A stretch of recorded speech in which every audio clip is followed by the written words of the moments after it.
un apasionado de tu obra, como un lector juicioso de Twitter. Entonces me Gracias, Santiago. invitaron a conversar contigo. Yo voy a tratar de hilar una conversación en la que espero recoger inquietudes que Diego me contó y Dana me contó, que se fueron presentando en las diferentes conversaciones, en los diferentes momentos en los que se leyó el libro, que por cierto fue una lectura fragmentada, así como el libro, lo cual creo que es muy coherente con la estructura del libro. Tengo entendido que también a veces dentro del proceso de lectura de este libro se metían otras lecturas y se tejían como relaciones intertextuales con otras obras, lo cual creo que es muy propicio para la manera como está hecho Tu Cruz en el Cielo Desierto.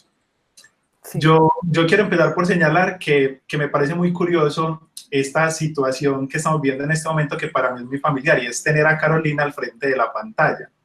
Pero esta es la primera vez en la que yo estoy viendo a Carolina y Carolina me está viendo a mí. Entonces, Sí.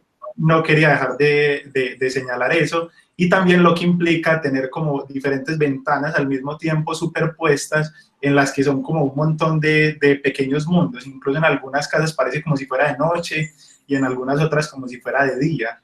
Y hay otras personas de pronto, sí, en una oficina, otras en su cuarto, otras en la sala de su casa, y se vuelve mucho más íntimo. Esto que uno podría pensar que es más impersonal porque es a la distancia y pues no nos vemos, no nos tocamos y no respiramos el mismo aire al mismo, de lo que habla también el libro, a la vez se convierte en súper íntimo, ¿no? Porque está viendo ahí una de las personas en su casa, entonces me estoy preguntando el Vialuz en dónde está y si esas de atrás son orquídeas o qué, y el cuadro de María Eugenia y no sé qué, y empieza uno a meterse en la vida ajena sin quererlo. Sí. Entonces quería empezar por ahí, de hecho, porque este libro es un entrar a la vida de una persona, aparentemente, y también por esa idea que presentas en el libro de Twitter como una especie de pared de mármol en la que todo resbala y todo puede ser reflejado y todo puede ser proyectado, y nosotros aquí en cierta medida pues estamos viendo un montón de proyecciones también. Ujú. Y quería entonces iniciar la conversación preguntándote por el hecho de que este libro haya salido justo en una situación de pandemia y de aislamiento social. Un libro que justamente habla de un amor en el que nunca hubo contacto físico. Entonces quería Sí, que me contaras un poco de eso. Sí, este no es justo el momento preciso para leer ese libro. pues yo creo que sí, Santiago, y fue increíble esa coincidencia, pues esa coincidencia, digamos, no bienvenida por muchas razones, desde luego, sobre todo pues porque se trata de una peste y una mortandad. Eh, pero a mí también me sorprendió que ese libro que examinaba qué es relacionarse sin tocarse y qué es relacionarse de una manera muy apasionada sin tocarse y sin presencia, pero con proyección, como dices tú, eh, se terminara, lo hubiera terminado yo lo terminé como en febrero y se lanzó en abril. Y en marzo estábamos en la pandemia y pues ninguno sospechábamos que iba a pasar esto y que la vida, en nuestra vida de todas las personas y de maneras muy inesperadas para algunos aún más que, pues, más que para otros, digamos que para los, no sé, los profesores podíamos tener alguna familiaridad con esta cosa virtual, pero otras personas para nada y terminó ocupando una gran parte de la vida de todos, terminó trasteándose la vida aquí, ¿no? Y entonces, y esto tiene un montón de implicaciones. Por una parte, uno pierde los escenarios.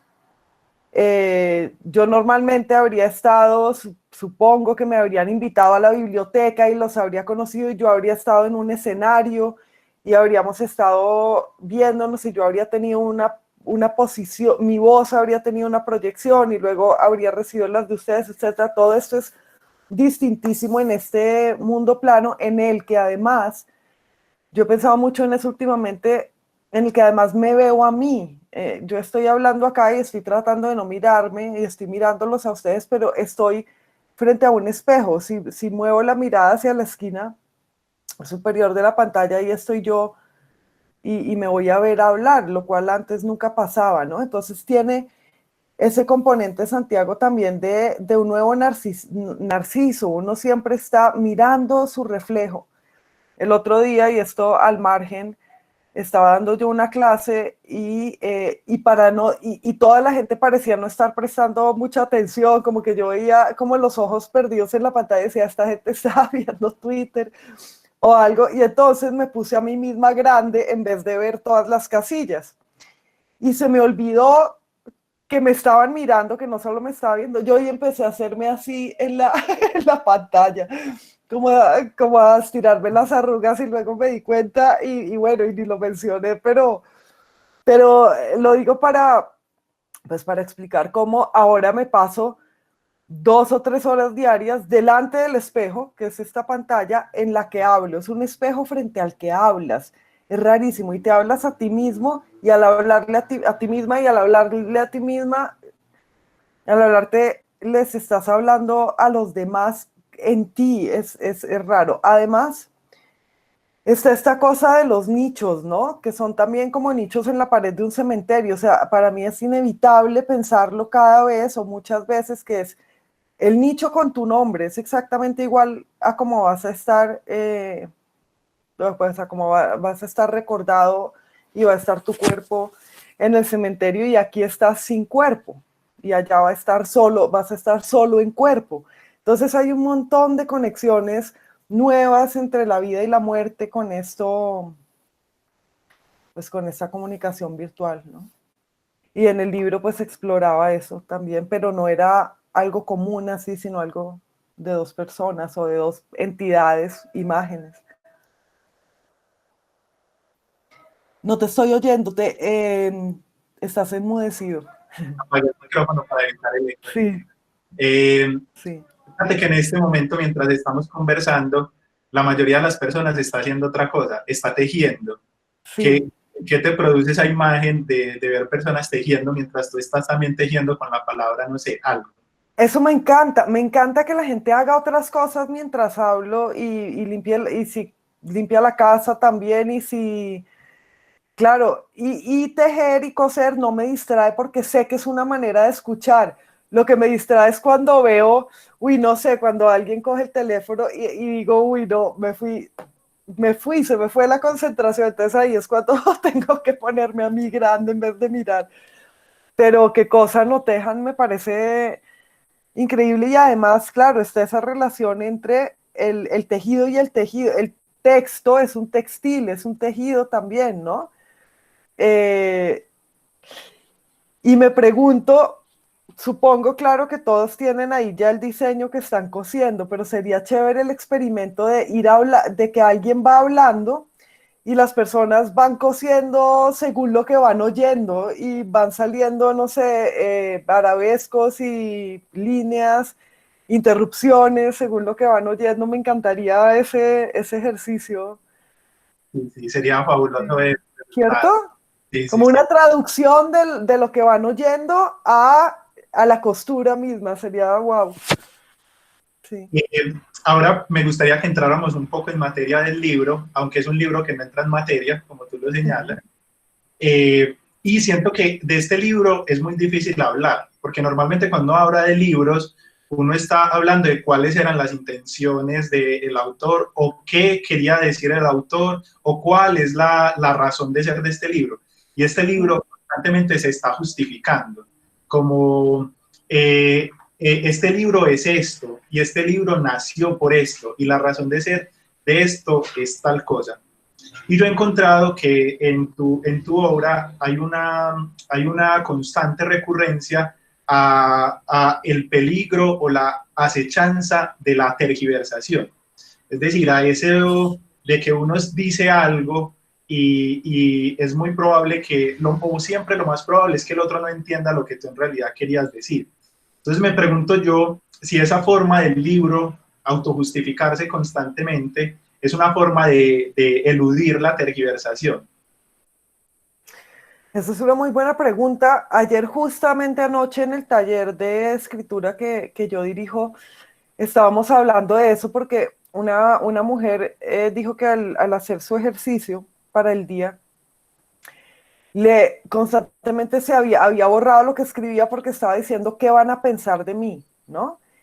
Y yo creo que cuando escribimos, en gran medida queremos presentarnos, queremos decir, yo estoy aquí, estoy viva y mírenme, no en el sentido, bueno, sí, de exhibicionismo, pero también de darse a conocer. Necesito una mirada sobre mí y decirle quién estoy creyendo que soy.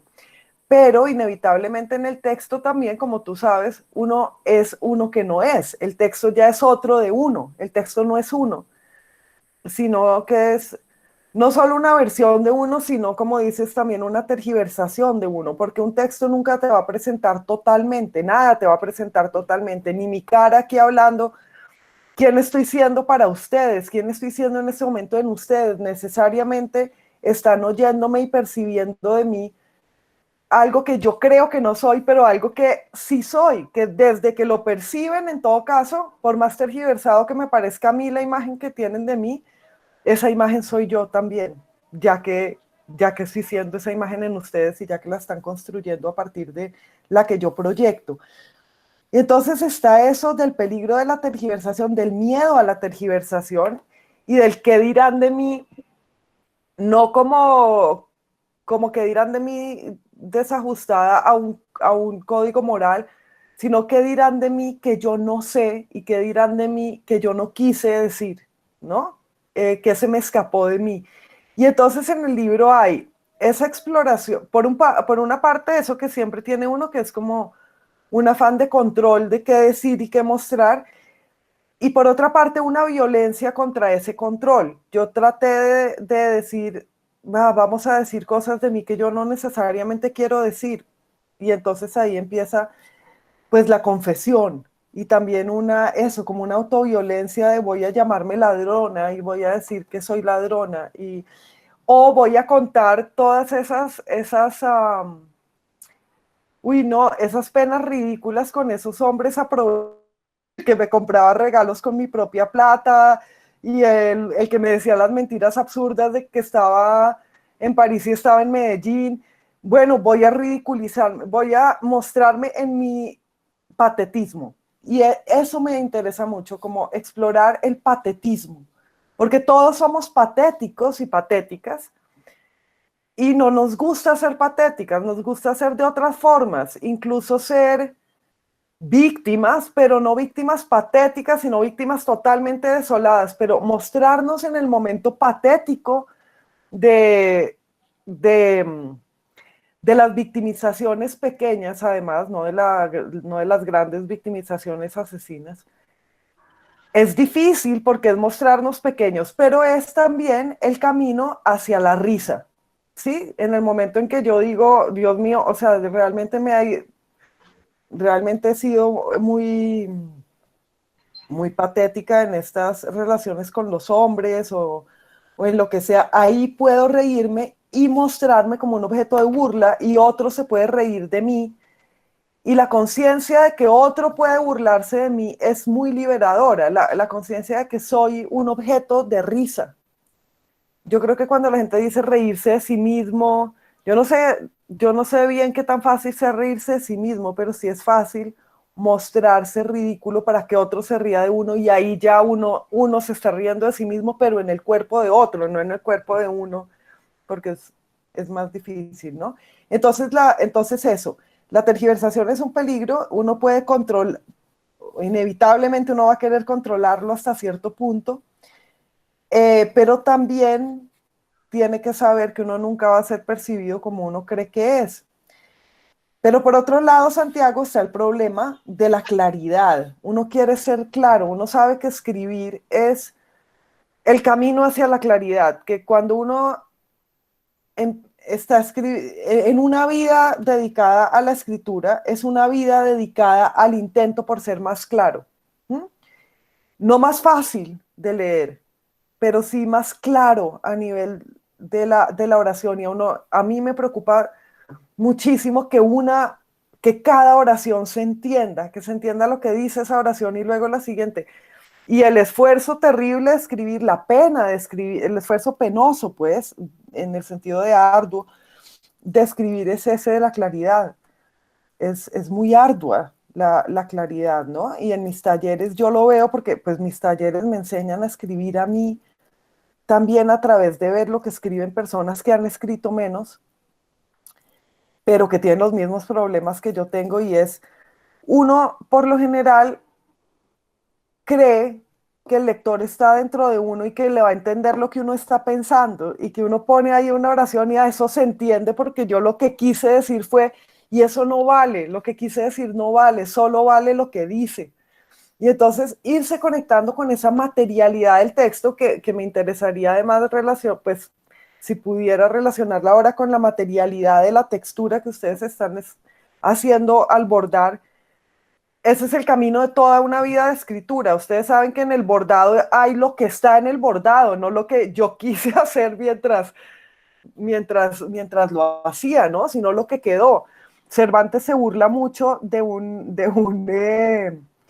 en uno de sus prólogos de un pintor de su época al que le decían, pero ¿qué es esto que pintó? No sé qué, ¿usted qué pinta? No, lo que salga. Y pues sí, no es lo que salga, no puede ser. Entonces pues el escritor o el bordador sabe que en su texto o en su textil está todo lo que puede haber querido decir tiene que decirse. No puede explicar luego cuál fue su intención, ¿no? Pero entonces, por último, trato, Santiago, como dices tú, de explicarlo en el mismo libro. Lo que quiero decir es esto y lo que quiero decir de lo que quiero decir de lo que quiero decir es esto, como con una ansiedad de ser clara, sí, eso está ahí. Y es ansioso y es neurótico, además de ser poético y de ser chévere y de ser filosófico, también es neurótico, ¿no? Es la neurosis de, no me están oyendo, no me están oyendo todavía, ahora sí me van a oír. Sí. Y es muy curioso porque el libro gira en torno al amor, de lo cual en el mismo libro se dice no se puede decir nada. Y sin embargo, Sí, 200 páginas para hablar del amor. sí, es como esas cartas de enamorados de no tengo palabras para ir, brun, siguen 8 páginas de carta, ¿no? Y además, claro, gira en torno al amor, pero a un amor que pudo ser y que de hecho el libro sugiere que fue pues todo una mentira también, un simulacro de amor, ¿no? Entonces gira en torno al amor como simulacro y a cómo tal vez todo amor es simulado, todo un enamoramiento es el performance del enamoramiento. Me acuerdo que, no sé, cuando éramos jóvenes y hablábamos entre mujeres y era como en un momento surge la cosa de, pero si estás enamorada o crees que estás enamorada, es como cuál es la diferencia, o sea, estar enamorado es creer que estoy y hacer el papel de que estoy y llorar que estoy, no como, no, yo en realidad no estaba enamorada. ¿Qué significa eso? Sí, ¿sabes? Como la realidad o el discurso del amor son una misma cosa. El amor es el discurso del amor. No hay nada más. Y este libro también trata en algún momento, pues de decir eso y de hacer una crítica al discurso romántico, no una crítica en el sentido de que esté mal o bien, sino esa, esa, esa crítica de desenmascararlo, el discurso romántico, no es la exploración de qué será el amor, sino que es el amor. El amor romántico son las palabras que se dicen de amor, ¿no? Y en esas palabras a la vez no está el amor está quién sabe dónde. Yo en mis talleres de escritura, Carolina, suelo hacer un ejercicio que es utilizar esa idea de argumento. O sea, el argumento Ajá. entendido como la mínima expresión a la que se puede reducir una historia. Entonces yo le propongo a los estudiantes, cuénteme cuál es la mínima expresión de la historia que usted quiere escribir. Entonces hicimos el ejercicio de reducir el argumento de tu texto. Te voy a Ok, compartir el resultado para que tú nos digas si lo compartes. por favor.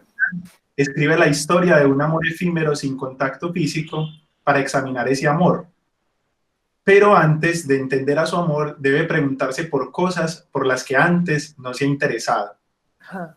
Como ese argumento está construido en presente, o sea que no sé si Sí, logramos capturar esa idea que tú propones en el libro de dejarte viviendo eternamente, o perdón, dejar viviendo a ese personaje, Carolina, eternamente en Sí, ese libro. sí, está buenísimo esa síntesis porque es tal cual, es a propósito de un interés en un, iba a decir en un ser humano, pero digamos en un avatar de Twitter, a través de ese interés en ese personaje, la narradora del libro y yo me intereso o tengo el deseo, me intereso por otras cosas y es más, y tengo el deseo de interesarme por otras más, de interesarme infinitamente en todas las que quepan mientras dura el estado de apasionamiento, que es un estado de apertura también, ¿no? Por otro ser humano. Entonces está muy bueno, muy bien sintetizado, me parece, en ese argumento. Ahora entonces te quisiera proponer un ejercicio. En varios pasajes del libro tú haces alusión a un performance, se llama Actos de la Ignorancia, que por cierto está en YouTube y quien no lo haya visto se lo recomiendo, que es buenísimo. Y te voy a proponer un ejercicio similar, pero esta Bien, vez entonces no va a ser con objetos, sino que va a ser con palabras. ok. Yo te voy a entregar una palabra y tú a partir de esa palabra pues puedes hacer las asociaciones que quieras. Puedes responder con una sola palabra o puedes responder con el silencio si no quieres decir nada, en fin. Es un Bueno, ejemplo. eso está, me pusieron a trabajar, ¿cómo son? Bien, ok, Esa era la idea. bien, Te voy a decir la palabra y tú reaccionas como lo que esa listo, palabra te haga decir. La dale. primera es el escándalo o Ok, escándalo. el escándalo. Entonces yo tuve muchos problemas con esa palabra al escribir el libro, porque quería definirlo, pero se me escurría porque además me topaba con la palabra cristiana, según la cual, pues el escándalo es lo peor y escandalizar es lo peor, pero no significa salir en peloto. Escandalizar es poner obstáculos también, ¿no? Y saltar esos obstáculos. Y entonces, perdón, esa etimología de escándalo como escalón, como saltar escalones, y eso de que estuviera mal saltar escalones, me hacía preguntarme entonces qué es lo que está bien, qué es lo que hay que hacer con el obstáculo, pasarlo lentamente y no saltar. El escándalo mismo es ya como un robo, como robar el propio camino, ¿no? Y a la vez yo era consciente, aunque era un libro inocente, bueno, no, traté de que fuera un libro inocente en el sentido de que constantemente yo quería que no fuera un libro como de denunciar a un tipo que me había embaucado, ¿sí? Porque eso está en el libro también, o sea, hubo una experiencia en la que un man, yo me sentí embaucada por un tipo casado por internet, ¿sí? Pero yo no quería que eso fuera una denuncia porque me parece pues una cosa pobrísima hacer esa denuncia, además no tengo nada que denunciar realmente, yo me metí en un rollo con un tipo casado por internet. Y entonces quería también que fuera un libro inocente, como inocente, quería buscar mi inocencia, no en el sentido de no ser culpable, sino de no culpar, que también es un no ser culpable, ¿no? Y me esforcé por hacer eso. Y a la vez que quería hacer un libro inocente en esa medida, era consciente de estar haciendo un libro escandaloso, porque era consciente de que en la inocencia, vamos a contar estos chats sexuales y súper gráficos y pornos, pues excitantes y tal, al cometer, al incurrir en la inocencia de estar escribiendo la cosa tal cual como es, sabía que había un escándalo en esa inocencia, en ese intento de perder la vergüenza. Y sigo, Santiago, tratando de pensar en qué es el escándalo y en por qué me gusta escandalizar también. En qué placer hay en escandalizar, en que, mira, este libro curiosamente no es bueno, iba a decir no escandalizado como a la gente pacata, pero es que tampoco creo que me lea la gente pacata. O sea, las señoras del Carulla que yo digo, yo no creo que ni siquiera sepan de mí en realidad, ni de mi libro, ni nada. Pero este libro ha escandalizado, yo creo, la sensibilidad, por ejemplo, de algunos hombres machistas, porque es un libro que presenta que una mujer puede ser mujer y hombre, ¿sí? Y como el deseo de los hombres por una mujer, por mí en este caso, es también el deseo por un hombre, sin que ese hombre fuera homosexual ni se identificara. Entonces es un libro que critica las identidades. Por ejemplo, sí, un hombre desea a los hombres, todos los hombres desean a los otros hombres, sin identificarse como homosexuales y sin vivir como homosexuales. Penetrados. ¿Qué cosa? O incluso desean ser penetrados. Exacto, y entonces separaba el deseo de la identidad y eso va muy en contra de las reivindicaciones políticas actuales, ¿no? En los que te tienes que identificar como tal. Si eres homosexual, eres homosexual. Y si eres femenino, eres trans. Entonces creo que el libro ha sido un poco escandalizador para la gente supuestamente más liberal. Ha pasado lo contrario, ¿sabes? Digamos, para algunos hombres gays que tienen muy, muy hecho y tal vez un poco calcificado el discurso de los gays, han sentido este libro como una usurpación del discurso gay sexual porque está escrito por una mujer que está describiendo que tiene una relación entre hombres homosexuales con un hombre sin dejar de ser mujer y sin que el hombre se identifique como homosexual, etcétera. Entonces eso me ha gustado. O, por ejemplo, también lo de la religión, ¿sí? Poder comprometerme con una escritura religiosa, que yo creo que esta escritura, este libro es religioso, yo soy religiosa de alguna manera, o sea, no sé, no voy a misa, aunque el otro día estaba tan contenta de pasar por enfrente de una iglesia y ver que había gente reunida que me metí con la perra, estaba yo paseando mi perra y me metí con la perra y me vi toda la misa, solo para estar con gente, pero bueno, y también para oír la misa, que tiene cosas chéveres para mí. Bien, pero creo que el escándalo del libro está también en la manera como asume una religión, no como opresiva, sino como erótica, ¿no? Entonces, bueno, pero ya no voy a hablar más de escándalo para que me des más palabras. Ya me... La segunda es la verdad. La verdad, entonces esa es, No vale por 3.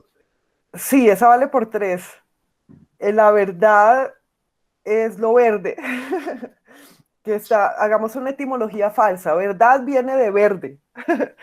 Y en realidad verdad es solamente las cosas que son verdes son verdad, no Okay. los demás colores. Pero bueno, podemos hablar también de la verdad en el libro el libro empieza en una de las primeras páginas diciendo que tratar de saber qué fue lo que me pasó es también aceptar que no voy a saberlo y que no hay ninguna verdad. Uno no puede decir que la verdad de lo que me pasó fue que, porque esa es tu verdad y yo sé que con eso pues hay una relativización de la verdad, pero también quiero relativizar la necesidad de la búsqueda de la verdad. Lo que hay son narrativas y tenemos que concentrarnos en la búsqueda de la narrativa, pero Santiago, el enriquecimiento, la búsqueda de la narrativa tiene que implicar el enriquecimiento de esa narrativa, ¿no? No, la verdad fue que yo lo maté. Eso no es ninguna verdad, eso es un hecho escueto y esquemático. Ahí no hay ninguna verdad. En la manera como contarías cómo lo mataste, vamos a encontrar una verdad, pero no en la sevicia del acto del asesinato. Para contar cómo lo mataste, tienes que contarme quién eres tú, quiénes son tus padres, cómo creciste, qué has sentido en toda tu vida, ¿sí? Entonces la verdad es la suma total de la historia de todas las personas y la conciencia de que contienes la historia de todas las personas. Entonces, por eso en este libro que trataba de buscar la verdad sobre lo que me pasó y en lo que estuve esos 3 meses en que estuve hechizada, ahí en el teléfono, era hablar de Shakespeare, implicaba hablar de objetos y describirlos, e implicaba hablar de estos otros hombres que me embaucaron y examinar, pues porque yo he sido tan embaucable y crece infinitamente y es potencialmente infinito. La verdad entonces es la disposición. A ver, si nos inventamos una definición. Primero, la verdad es lo verde, pero luego, la verdad es la disposición a admitir que querer saber la verdad es querer saberlo todo, y en saberlo todo necesariamente se desdibuja la identidad entre lo que he creído que es mi verdad con la verdad. La única verdad es la verdad la historia de todo lo que ha tenido lugar en el mundo. Esa es la única verdad. Se me olvidó decirte algo y es que podría pasar que mientras tú hacías alguna asociación a mí se me ocurriera otra pregunta. Entonces aquí cambio un poco las reglas del juego, ahorita te sigo dando palabras. Esto que acabas de decir me parece que tiene mucha relación con la idea que planteas en el libro de que cada personaje que se ha inventado jamás es en realidad una parte de la persona universal o la persona diversa o la persona única, si se quiere. Sí. ¿Podrías explicar un poco con más detalle esa idea? Sí, porque es una idea que me encanta explicar. Es una idea que termino explicando en todos mis cursos, en todas mis clases. Espérate, yo le cambio la tinta a esto mientras voy pensando.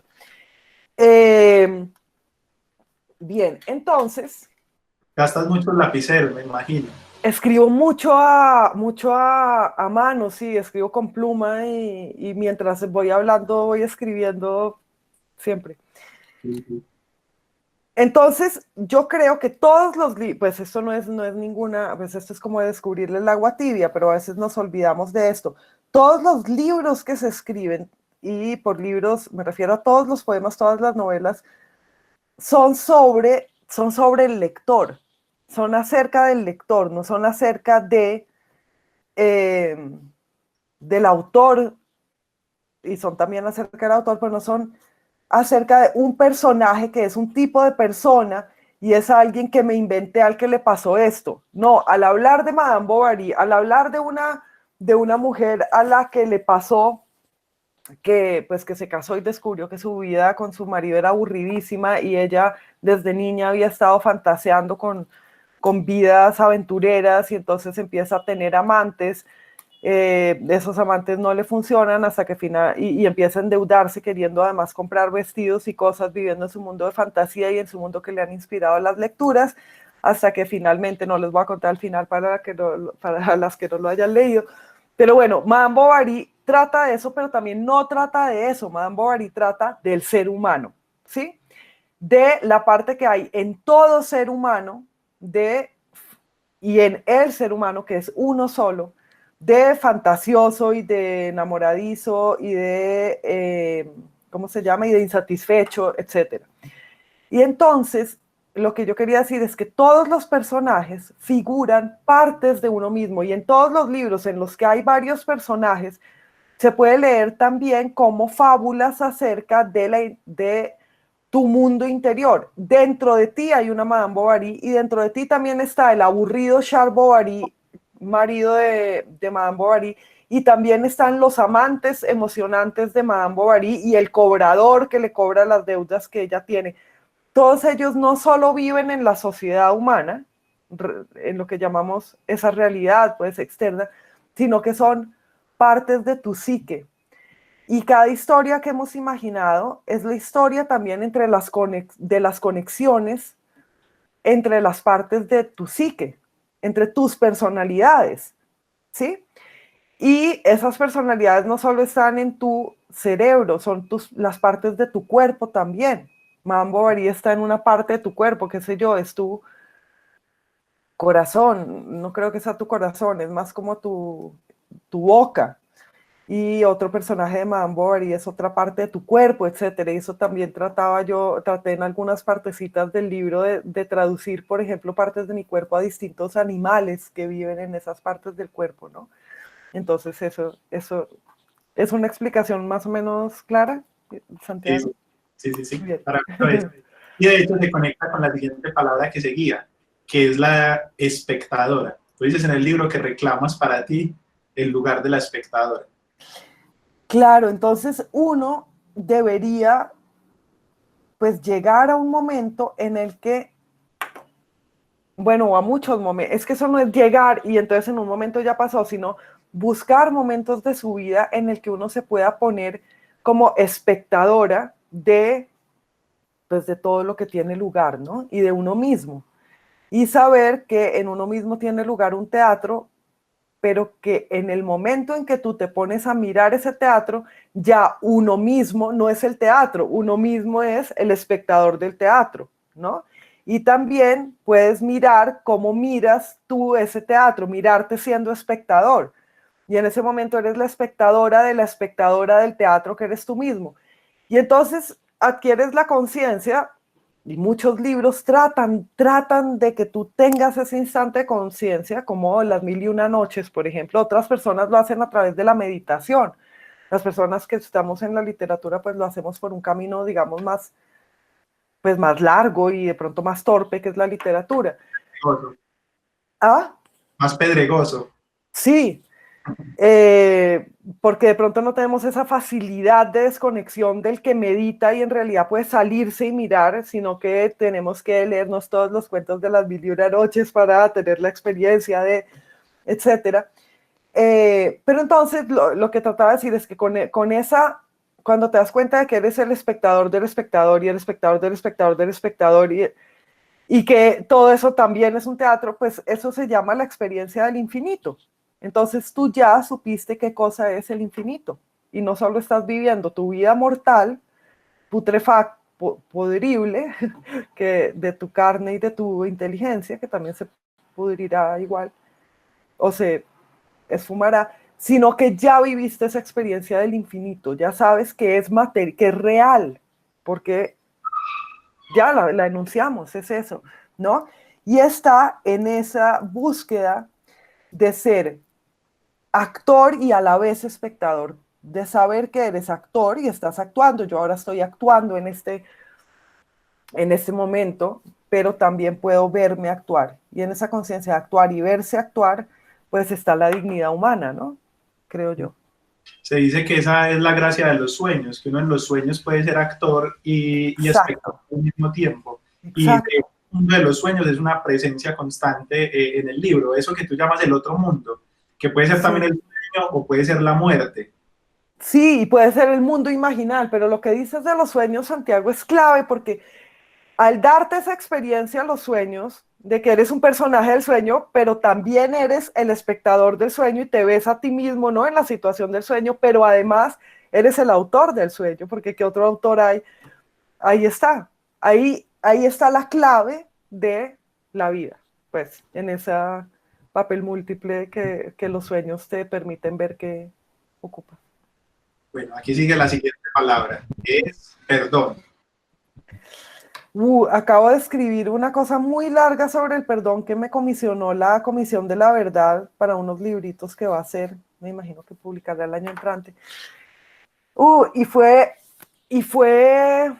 difícil hacerlo, lo escribí así de una forma más o menos fragmentaria, porque, porque yo no sé si yo haya perdonado alguna vez, ¿sí? Yo no sé cómo sería perdonar realmente. ¿Qué sería? ¿Qué sería perdonar? Para perdonar tengo que darle el perdón al otro. Ni siquiera sé si quiero perdonar, pero y tal vez lo que uno hace al tratar de perdonar, y en este libro me pasó otra vez, yo quería como perdonarme y perdonar a este hombre al hacer este libro, y lo que hice fue la puesta en escena del libro, y quedó un libro escrito acerca de muchas cosas, y aparte del libro, pues quedó un entierro. O sea, perdonar en realidad muchas veces es enterrar al otro, ¿sí? Poderlo enterrar en ti y poderle dar sepultura.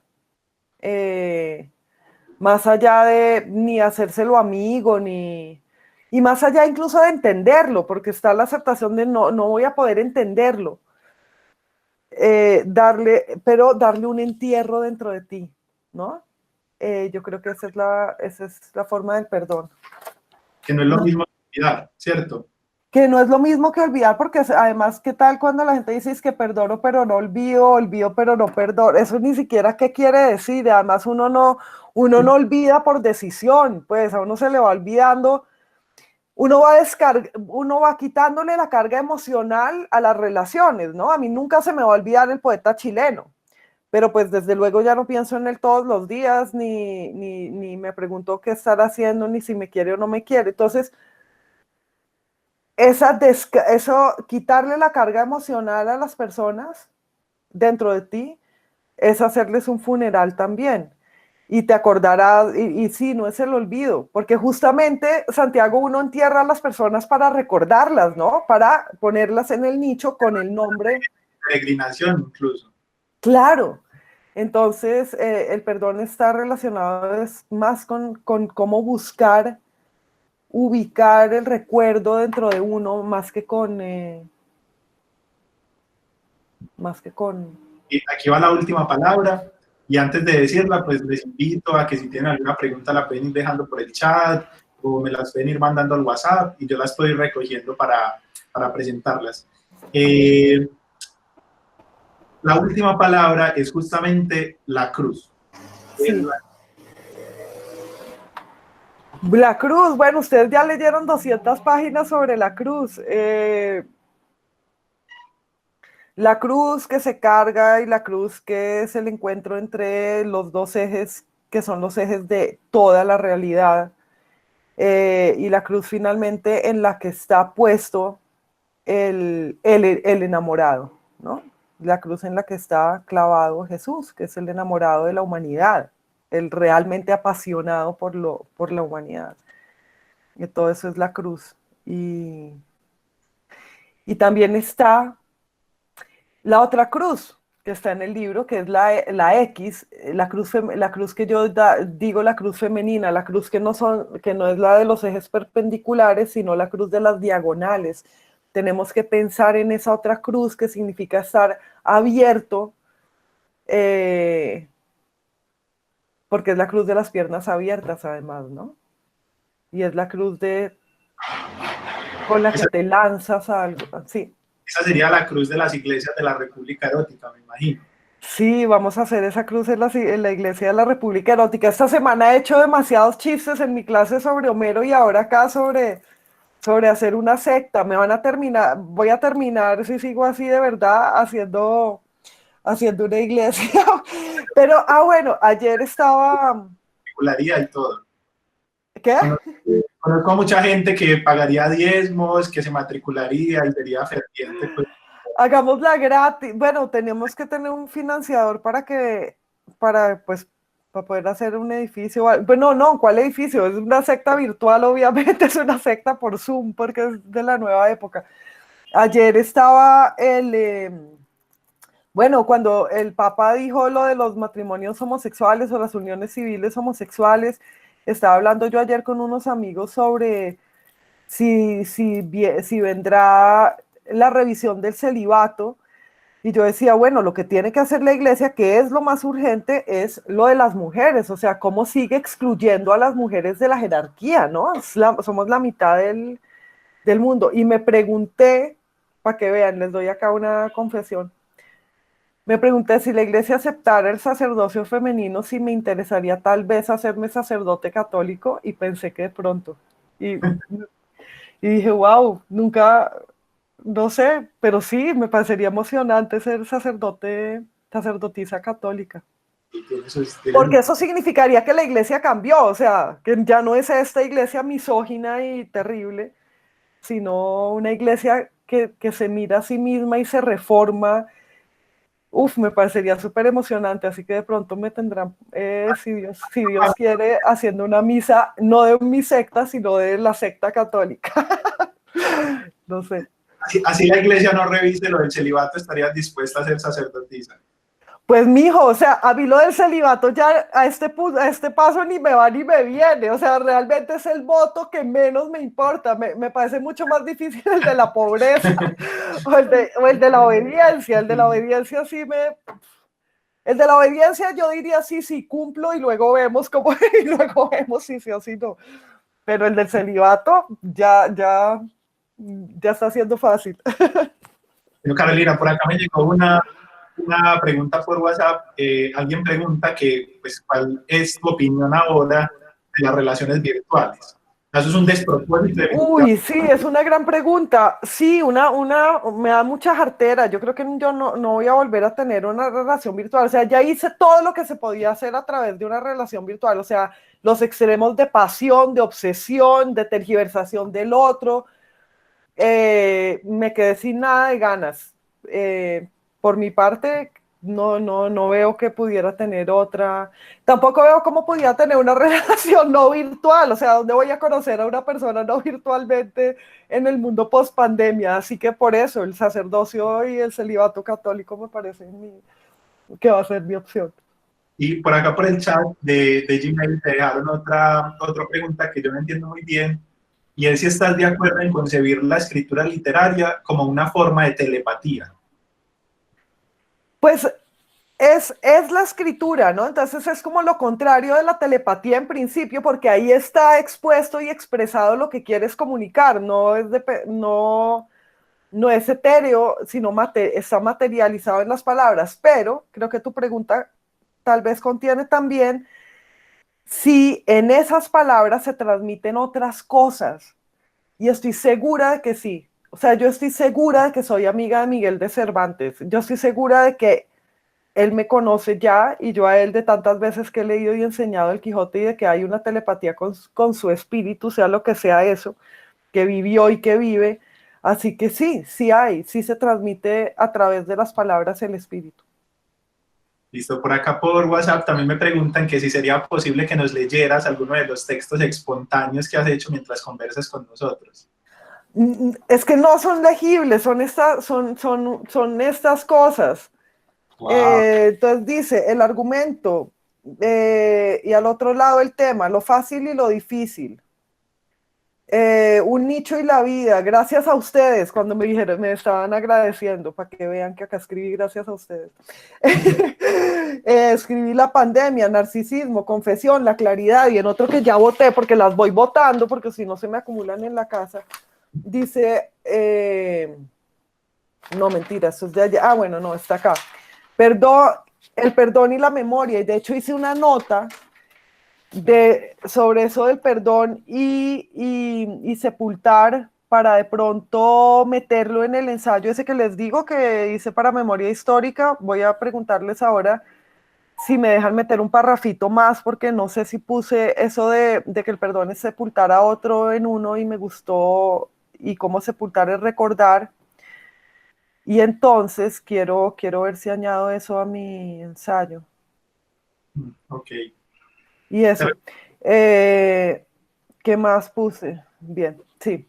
La solicitud de buscar estos, tus apuntes, tenía también la intención de saber cómo nacen los textos, cómo nacen tus textos. Tal vez podría ocurrir que algo de lo que conversamos acá luego lo podamos ver en uno de tus libros. Ah, desde luego. Así, de acá es que salen, porque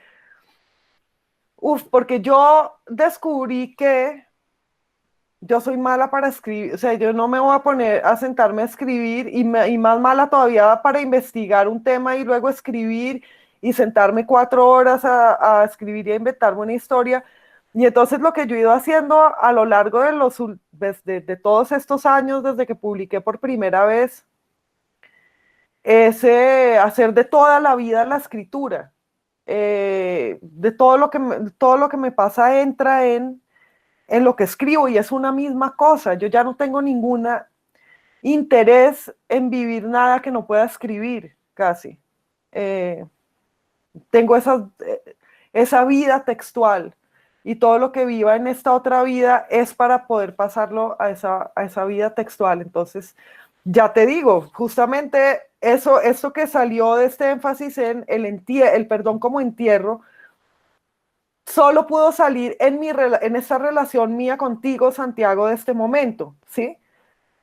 Y eso pasará a otro texto, pero surgió de que, y eso también tiene que ver con lo de la telepatía de la escritura, de que algo en ti y en tu manera de preguntarlo suscitó en mí esa idea, ¿ves? Y por eso es importante seguir viviendo y no encerrarse a escribir, pero al mismo tiempo, pues todo lo que vivo lo vivo para escribir. A lo Fernando Vallejo, que ya se murió y sigue escribiendo, según él. Eso sería. Es que ese es el punto, tal cual. El punto es estar muerto y seguir escribiendo. Mm. A mí No me parece sabía que decía eso así, o no me acordaba bien. Qué bastante, bonito. ya me morí, pero sigo escribiendo.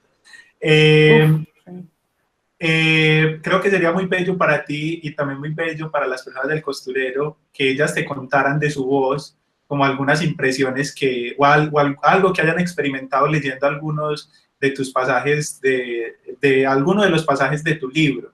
Sí. Entonces, no sé si alguien se anima, si alguna de las personas del costurero quisiera contar algo que le haya... Adriana está levantando la mano. Sí, bueno, no la tengo en cámara. Entonces, Adriana, adelante. Hola, ¿me Hola, escuchan? Sí, escuchamos. ¿Y me ven? sí. Porque yo no me veo. Te Porque vemos perfecto. Bueno, yo yo no te... quería, no sé si ven que yo quería compartir y hice el ejercicio que ella dijo Qué de ir bien. haciendo algo mientras tanto. Hice como, yo también quiero que me vean, sino que simplemente no sé cómo mostrarme. Y escribí al lado una palabra que en su momento en el costurero lo compartí, y es que a mí este libro me parece valiente. Esa es la palabra con la que yo definiría este libro, valiente. Gracias, Entonces, Adriana. gracias a ti, Carolina, y a todos. Gracias. Yo he pensado a veces en la valentía y me he preguntado si soy y lo que hago es valiente, pero como hay cosas, o sea, me siento culpable a veces de que me digan valiente porque lo que pasa es que no me da miedo. Entonces, de pronto es una disfunción neurológica y no valentía, y no valentía.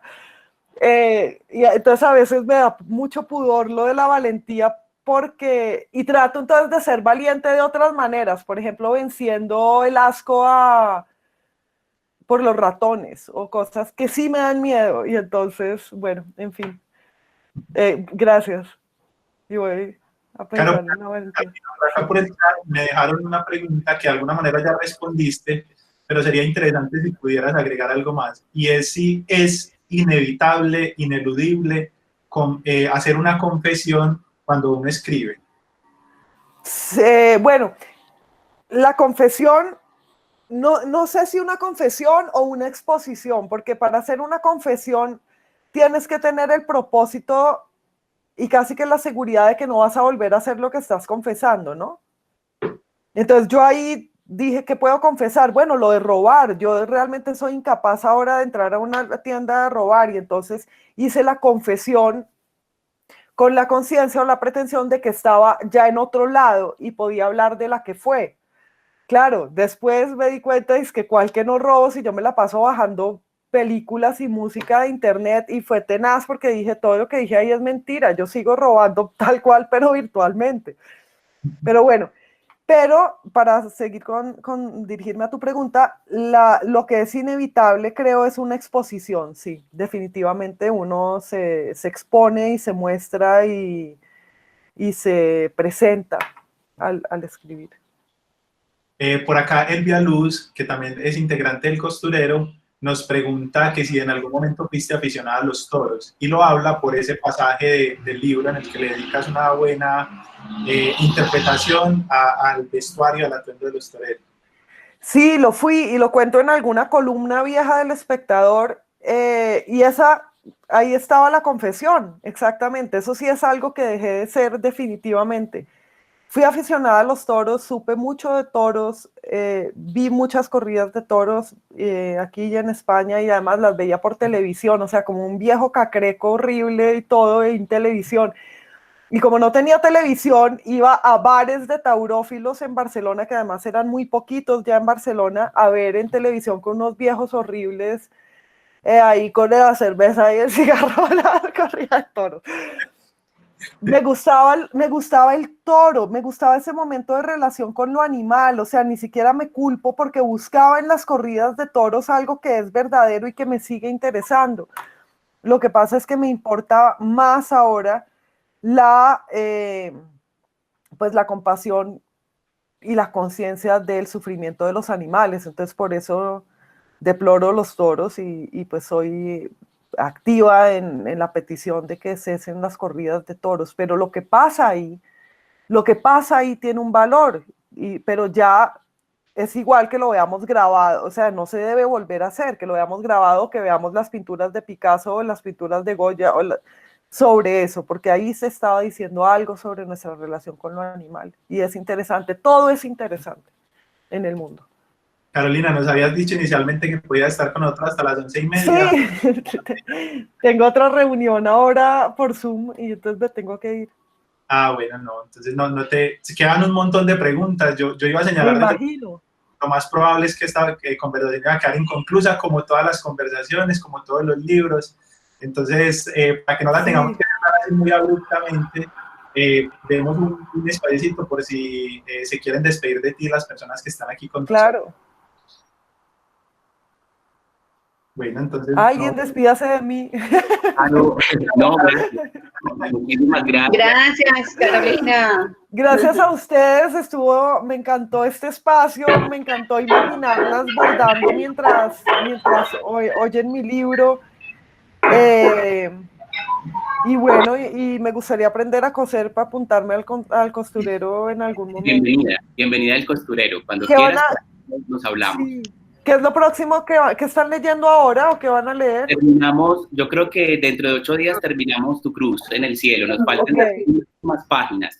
Bien, no hemos decidido qué vamos a leer, siempre lo hacemos en consenso, así que también se reciben sugerencias. Ok, bien. Me cuentas que leen por curiosidad y voy a ver cómo aprendo a bordar con estos dedos torpísimos que tengo, pero bueno. Listo, gracias, Caro. Gracias a ustedes. Gracias. Hasta luego. Muchas gracias. Cata, chao, chao. Adiós. En el costurero.